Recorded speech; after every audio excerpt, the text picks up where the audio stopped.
Chapter 43. It was now the final day of Rimuru's vacation. He was saying his goodbyes to everyone in the facility. He planned to go to Guy's place before going home. Well, then I'll be going now. With a wave of his hand, he transported to the frozen continent. In front of the castle awaits him were Rain and Misery. Welcome Rimuru-kai, Rain said with a wave.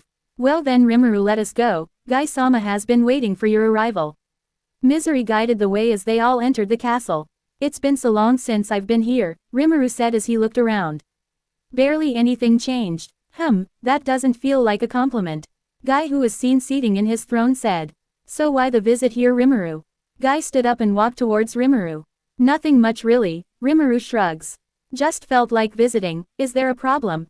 I wouldn't say problem, Guy sighed to himself. Whatever, just don't do anything unreasonable. Will do, Rimuru mockingly saluted. As the day continued in the frozen continent, Rimuru was teaching Misery some new recipe. With Rain watching them from across the table, taste testing the samples. Velzard walked in on them. Oh my, am I interrupting? Velzard asked as she saw them preparing another dish. Not at all, Velzard-sama, would you like some as well? Misery said as she turned to bow at her. Please seat here, Velzard-sama. Rain said as she placed another chair for Velzard to seat on. Velzard watched as the trio continued their activities. Velzard was recalling her talk with Velgrind, wondering if she should talk with Rimuru about it or not. I've been meddling too much, maybe I should stay quiet for now. She said to herself as she took a bite of a new dish presented to her. A cold dessert that Rimuru called a sundae. Oh, this is very delicious. Velzard said as she took another bite. The sweetest dish I've tasted so far. Rimuru-kai, another one. Rain said as she presented her glass with her lips covered in ice cream. Everyone except for Rain laughed at her appearance, as Rimuru gave her another serving. After Misery learned the way to make it, and Rain was finally full. Rimuru took a glance at them both, then at Velzard, who nodded her head at him. Rain, Misery, could you two bring a couple of servings to Guy? Velzard ordered the two primordials. He'll be angry if we don't give him any. That's true, Rimuru laughed a bit and placed 4 different sundaes. Here you go. Both primordials bowed to Velzard before leaving the room. As Rimuru finishes cleaning up, he turned and looked at Velzard, who has been silently watching him. So for what reason did you contact me to come here? Rimuru said as he sat down in front of Velzard, with the table the only thing separating them. I'm not actually sure if I should say it now. Velzard said, playing with her glass that once had a sundae in it. What the, then you just wasted my last day coming here. Rimuru said, annoyed. Not true, you were able to visit Rain and Misery before you left. Velzard replied to his complaint. I would have visited them when I delivered something for Rain-tan anyway. Rimuru countered, recalling that he needs to get Rain some alcohol. Fine, Velzard said, raising both hands slightly, gesturing she gives up.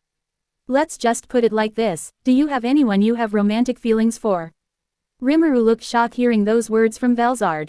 Romantic feelings? Me? Look Velzard, I may not know much about love. But I don't think you should go for someone like me. Rimuru said with a concerned tone. Oh my, Velzard giggled at Rimuru's misunderstanding. Well, let's try prodding with this misunderstanding. Why not? You seem like a strong person. You have brother's approval named, and it doesn't seem boring to be with you, especially with your cooking skills and dishes, Velzard counted, then with her eyes looking at him directly. Velgrind said so herself, you feel comfortable to be with. Rimuru couldn't find the right words to answer back. Look here Velzard, I don't know if you and Guy are like that. But trying to be with me? I don't know about that. He said, scratching the back of his neck. Why not? I don't get it. Those romantic feelings, I don't understand it one bit. Actually, I'm sure most spiritual beings don't. Rimuru said with a somber tone.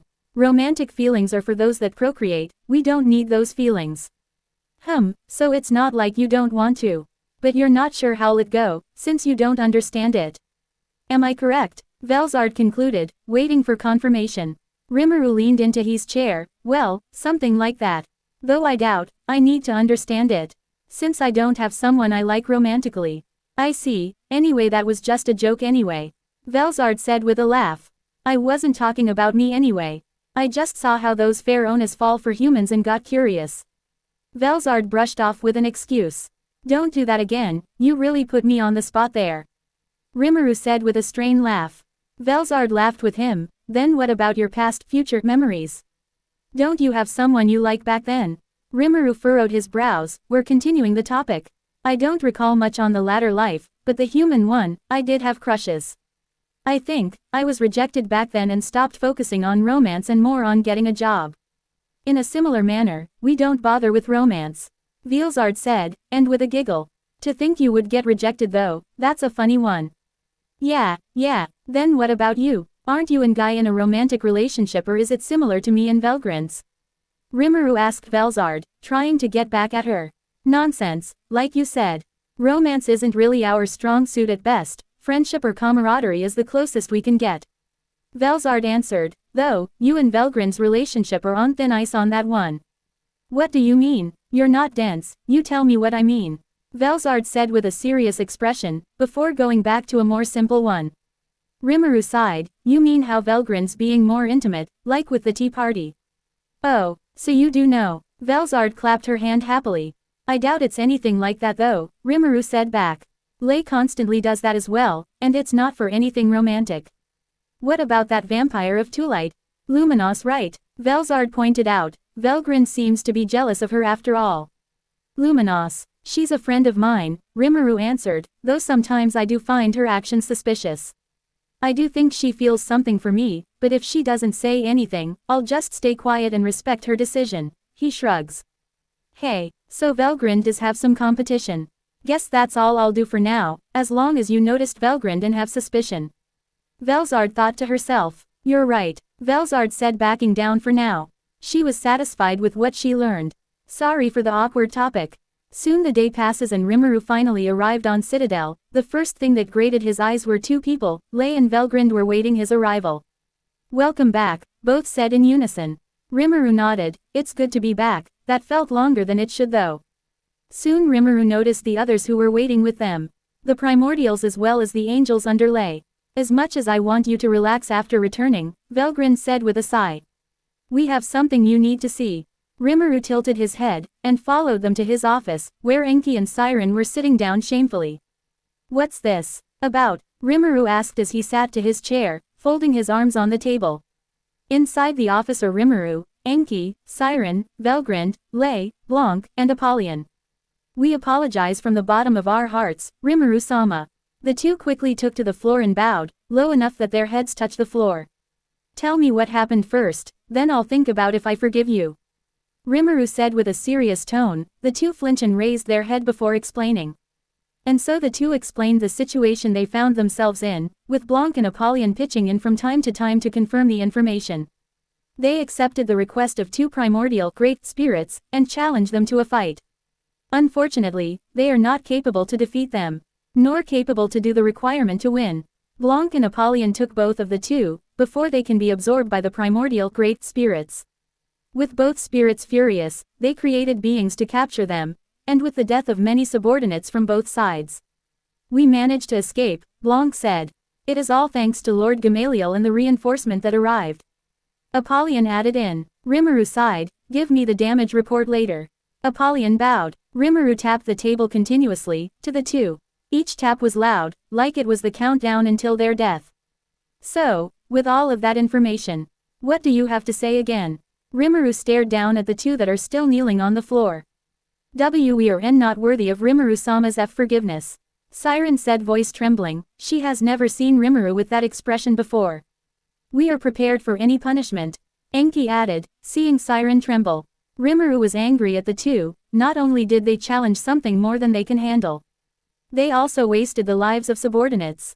Even worse, Lei and Velgrind are already on Citadel.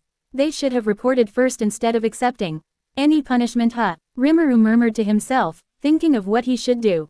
To the two, Rimuru's words brought them into a cold sweat metaphorically. If I told you to die, will you? Rimuru questioned, though his tone says otherwise.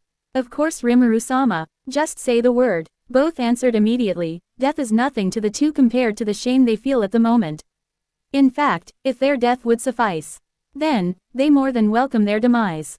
You idiots, Rimuru's expression changed into annoyance. Killing you two would be a waste of manpower. I'll give you two a chance to redeem yourselves. The two were very happy. They bowed again, hitting the floor. Although only lightly, they felt relieved. Thank you very much, Rimuru-sama.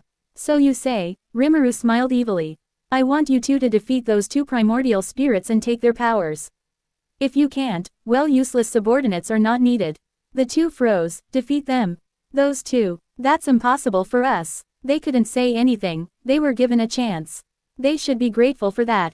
You have a millennium to do it, both your positions will be given to the next person in charge in your departments. Figure out a way to redeem yourselves to retake those positions back.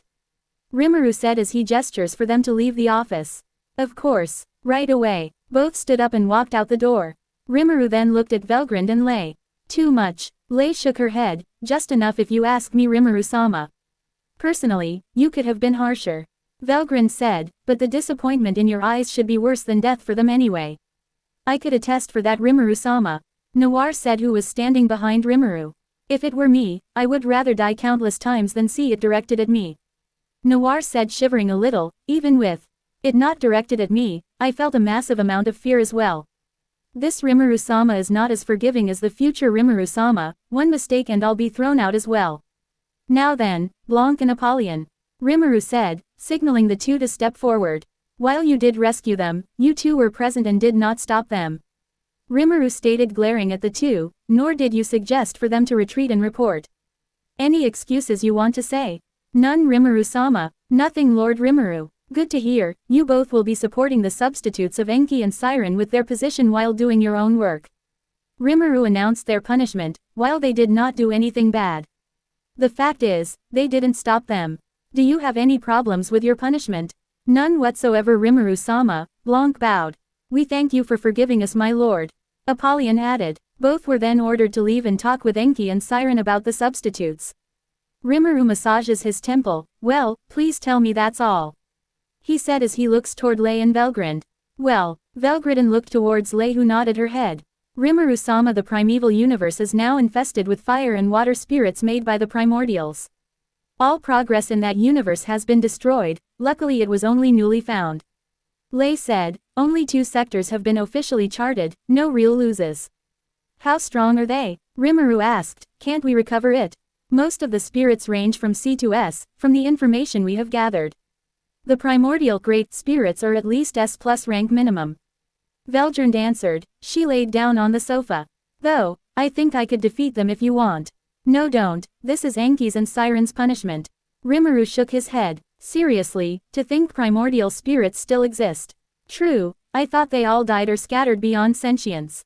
Velgrind agreed. What should we do then? Rimuru stood up. Come, all 3 of us. We'll meet these primordial spirit of fire and water. Lei and Velgrind looked confused but followed Rimuru the gate. They traced the origin of the spirits that continued to attack them, locating the coordinates of the primordial spirits. These guys are annoying, Velgrind said as she wiped several hundred spirits with scorch magic. To think they could create these many spirits while not in their prime, Lei said as she manipulates hundreds of spirits to rampage and fight each other. As expected of the spirits that help build reality and everything else. Rimuru complimented as he spread toxins that affect spirits. Your words shall be taken as compliment, anomaly. Fire said as they finally reached their location. Anomaly, I guess that fits. Rimuru smiled wryly at the name. So you two are the primordial spirits of fire and water. Indeed we are. Greetings, kin of the creator, Scorched Dragon. Water said as it greeted Velgrind. Oh my, another descendant. This time, it's from light. Water said as she noticed Lei. Though, she feels more related to Anomaly here, than to light. Fire added as it observed them all. Anomaly must have done something, I don't recall light making an angel like her. Primordial spirits of fire and water, if you don't stop calling Rimuru here as Anomaly. I'll finish you both, right here, right now. Velgrind said as she flaunts her large aura with murderous eyes. Looks like we have enraged the Scorched Dragon, Water said. We apologize, then what shall we call him? He does not feel like a true descendant of darkness.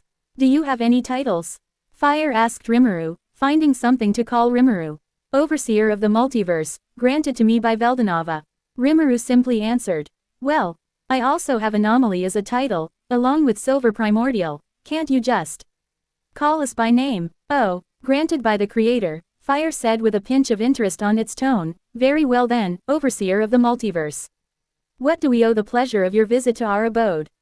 You have met some of my subordinates previously, I apologize for their unsightly retreat. Rimuru said first and foremost.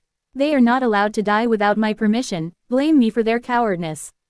Ah, their lord, Water said as it recalled Blanc talking about Rimuru-sama's property. Apology and cowardice aside, is this the real reason for your visit? Your apologies do not sound genuine after all. We do not care for your excuses, Fire added. Tell us your real purpose. That is hurtful, aside for the apology. All that I said were genuine. Rimuru said with a light laugh, then he changed the light-hearted expression to a serious one.